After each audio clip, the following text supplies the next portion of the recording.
গণপ্রজাতন্ত্রী বাংলাদেশ সরকারের জাতীয় রাজস্ব বোর্ড ৩ আগস্ট ২০২৫ তারিখে বিশেষ আদেশে উল্লেখ করেন, আগামী ৪ আগস্ট ২০২৫ তারিখ হইতে ২০২৫-২৬ করবর্ষের জন্য ৪ ধরনের ব্যক্তি বা ক্ষেত্র ব্যতীত সকল স্বাভাবিক ব্যক্তি বা করদাতার অনলাইনে আয়কর রিটার্ন দাখিল বাধ্যতামূলক করিল। ৪ ধরনের ব্যক্তি বা করদাতারা হল ৬৫ বছর বা তদূর্ধ্ব বয়সের প্রবীণ করদাতা এবং শারীরিকভাবে অসমর্থ বা বিশেষ চাহিদাসম্পন্ন করদাতা ও বিদেশে অবস্থানরত বাংলাদেশি করদাতা এবং মৃত করদাতার পক্ষে আইনগত প্রতিনিধি।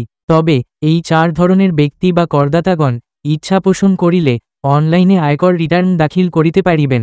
ই রিটার্ন সিস্টেমে নিবন্ধন সংক্রান্ত সমস্যার কারণে কোনো করদাতা অনলাইনে আয়কর রিটার্ন দাখিলে সমর্থ না হইলে অথবা দাখিল করতে না পারলে ৩১ অক্টোবর ২০২৫ তারিখের মধ্যে সংশ্লিষ্ট উপকর কমিশনারের নিকট সুনির্দিষ্ট ও যৌক্তিকতাসহ আবেদন করিলে সংশ্লিষ্ট অতিরিক্ত অথবা যুগ্মকর কমিশনারের অনুমোদনক্রমে উক্ত করদাতা পেলার রিটার্ন দাখিল করিতে পারিবেন। অনলাইনে কিভাবে আপনার মোবাইলের মাধ্যমে আয়কর রিটার্ন দাখিল করতে পারবেন তা নিয়ে এই চ্যানেলে ভিডিওটি দেখে নিতে পারেন, যার মাধ্যমে আপনি আপনার আয়কর রিটার্ন নিজেই দাখিল করতে পারবেন। ভিডিওটি ভালো লাগলে লাইক করার অনুরোধ রইল, বুঝতে সমস্যা হলে কমেন্ট করবেন।